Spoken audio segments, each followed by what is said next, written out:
Ladies and gentlemen, your brain was never built to keep you calm. It was designed to keep you alive. That's a very important difference most people never stop to think about. The brain's main job, especially the older, primitive parts like the amygdala, is pure survival. That means it is always on the lookout, scanning your surroundings both physically and emotionally for possible danger. It's not looking for peace. It's not searching for joy. It's scanning for problems. And the moment it thinks it's found one, instantly, your whole nervous system lights up like a Christmas tree. Your heart starts pounding, your palms get sweaty, your thoughts scatter, and before you even realize it, you're spiraling, maybe reacting, maybe shouting, maybe shutting down, or drowning in overthinking. Does that sound familiar? This doesn't happen because you're weak. It doesn't happen because you don't have discipline. It happens because that is exactly how the human brain was wired to function. So, stop tearing yourself down every time you lose control of your emotions. You are not broken. You are just running on old programming. The beauty is, once you understand that, you can rewire it. But here's the truth. You can't change what you don't first understand. And this is where so many people get stuck. When you begin to learn how your mind works, you start taking your power back. The very moment you realize that your stress, panic, or anger is nothing more than your brain trying to protect you, something amazing happens. You create a small space between you and your reaction. And inside that space, that's where your true power lies. That is the place where you can choose how to respond instead of falling into the same old pattern of reaction. But here's the challenge.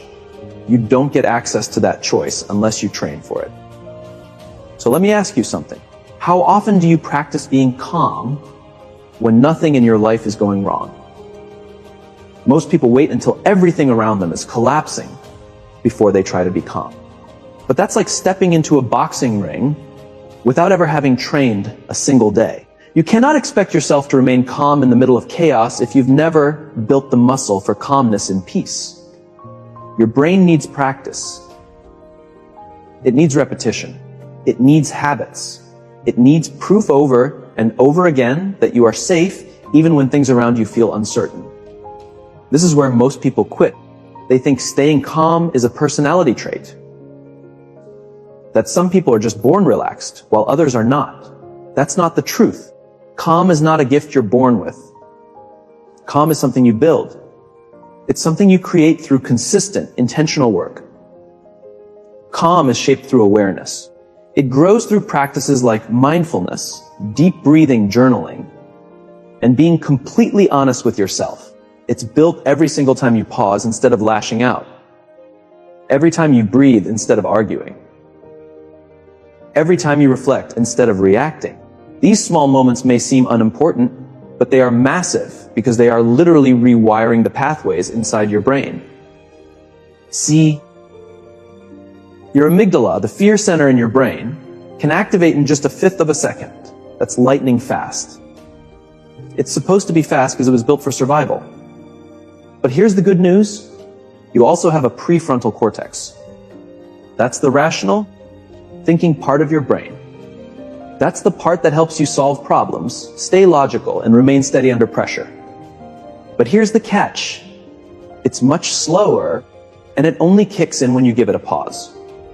And that pause, that is the goal. Training your mind is about learning how to catch yourself in the heat of the moment before your old wiring takes complete control. It's about learning how to break the cycle of panic, anger, fear, and instead choose something different. And yes, that requires practice. That demands self-awareness. That means doing the work even on the days when you don't feel like it. But if you want to truly own your life, you've got to start by owning your mind, because life will not slow down for you. The world will keep moving. Life will still throw problems at you. People will still push your buttons. Challenges will still rise up. But when you train your mind to remain calm, none of it will shake you the same way. You will become unshakable, not because life got easier, but because you became stronger. Your calm becomes your strength. Your presence becomes your anchor. And instead of reacting to life blindly, you begin responding with clarity and intention. You stop being at the mercy of your emotions, and you start taking back control. That's not luck. That's not a gift. That's a choice. That's a skill. And it's one you can start building right now. Emotions are powerful. They move us to action. They inspire growth. They connect us deeply with others in ways that make us truly human. But here's the truth most people don't realize. Your emotions are data, not commands. Just because you feel something does not mean you have to act on it. Just because something feels urgent or overwhelming doesn't mean it's real.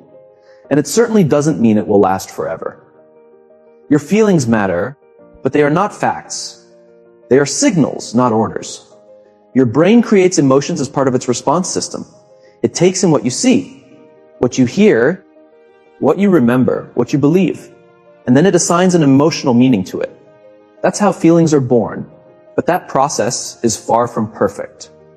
In fact, it's heavily shaped by your past experiences, your fears, your insecurities, and even your mood in that very moment. So when you feel anxious, angry, or rejected, you may not actually be responding to what's happening right now. Most of the time, you're reacting to what this moment reminds you of. That argument you had today, it might not really be about today. That anxiety about tomorrow, it might be triggered by a fear you've carried for years. That's why learning to notice and study your emotions is so important. Not to push them down, not to ignore them, but to truly understand them. When you pause and grow curious about what you're feeling, you open up a gap, a sacred moment of awareness. You get to ask yourself, is this real, or is this just a story I'm telling myself? Is this emotion trying to teach me something? Or is it pulling me toward a reaction I'll regret? That's emotional intelligence. And emotional intelligence is not a gift some people are born with. It's a skill anyone can learn. Most of us grew up never being taught how to make sense of our emotions. We were told to calm down, to toughen up, to get over it. And because of that, many of us either bottled everything up until we exploded, or we let our emotions drive every decision without ever questioning them. Neither of those paths bring peace. Real strength is found in understanding that your emotions are messages. And just like with any message, you get to choose how you want to respond. You don't reply to every text you receive, right? In the same way, you don't need to obey every emotion that shows up. Just because fear knocks doesn't mean you must let it in. Just because anger rises doesn't mean you have to scream. Just because you feel like quitting doesn't mean you should give up. One of the most powerful things you can do is create the habit of checking in with yourself. Pause. Ask, what exactly am I feeling right now? Where could this be coming from? What story am I telling myself? And is it true? That simple step of asking questions can help wake up the rational part of your brain again.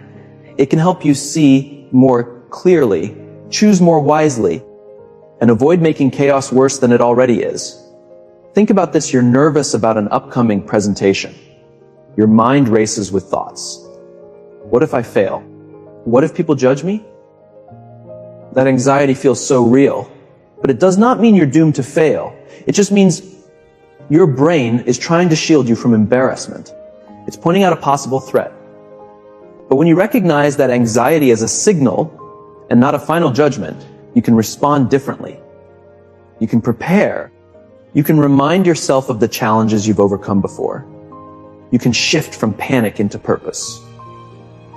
And when you stop automatically reacting to your emotions, you begin to reclaim your peace. You stop living like a puppet on the strings of every mood swing, every wave of self-doubt, every emotional surge. Instead, you become steady. You become someone who can feel deeply but still act with clarity. That doesn't make you cold or detached. It makes you wise. Emotions will always be a part of life. You can't erase them, and you shouldn't want to. They give life color and depth. But when you finally understand that emotions are information, not commands, everything shifts. You stop letting them drive your choices. You begin making decisions based on your values, not your moods. You start responding from a place of strength, not weakness. That's when transformation happens. That's when you stop just surviving and start living with real intention. Every single time you react without thinking, whether you snap, panic, or spiral, it happens because your brain skipped the pause. That tiny pause between what happens to you and how you respond. That is where your power is hiding. And when you train your mind to place that pause, everything changes. You stop being controlled by impulses. You stop letting the storms of life dictate how you feel and what you do. Instead, you carve out space to choose. That's the real power of the pause. The pause is not some cute idea. It's not just a feel-good phrase. It's actually backed by neuroscience. When something triggers you, stress, fear, anger, frustration, your brain fires up the amygdala right away. That's the fight or flight center. It's fast, emotional, and reactive. It was built for survival, not for thoughtful decisions. And when it hijacks your body, it floods you with chemicals like cortisol and adrenaline. That's why your heart pounds. That's why your hands sweat. That's why your thoughts scatter or spiral out of control. But here's the incredible thing. If you can pause for even a few seconds, you give your prefrontal cortex a chance to activate. That's the wise, rational, problem-solving part of your brain. Yes, it's slower than the amygdala, but it's far smarter. It helps you understand the bigger picture, regulate your feelings, and make choices that line up with your long-term values instead of short-term impulses. When you pause, you're not just calming down, you're literally changing the chemistry inside your brain. You're literally moving from panic into power. And the shift doesn't require a 30-minute meditation or hours of silence. Sometimes it's as simple as a single breath. Just one slow, intentional inhale can open up the space you need to choose your next step. That one breath interrupts the automatic loop your mind gets trapped in. It's like slamming the brakes before the car goes off the cliff. In that pause, you can stop and ask yourself, what's actually happening right now? What do I really want to do in this situation? Who do I want to be at this moment? That's the secret. You don't have to bury your emotions or push them down.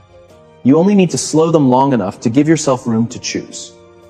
And the more you practice this, the more natural it becomes. Like any other muscle, the pause grows stronger with repetition. At first, you'll notice it after the fact. You'll react quickly and later think, I should have paused before that. That's okay. That's part of the process. In time, you'll start catching yourself in the heat of the moment. And eventually, you'll even pause before the reaction happens at all. That's when you'll know the training is settling in. Think about the power of that. Imagine how your relationships could change if you pause before snapping back. Imagine how much clearer your mind would be if you pause before reaching for your phone out of habit. Imagine how many regrets you could save yourself from if you paused before making that impulsive decision. That small pause gives you control, not over everything around you, but over yourself. And that is more than enough. The world around you is loud, fast, and chaotic. It's so easy to get pulled along by it. But when you choose to pause, you anchor yourself. You build a stillness inside that doesn't depend on what's going on outside. You become the calm within the storm, not the one tossed around by it. And here's the beautiful part, you always have access to this pause.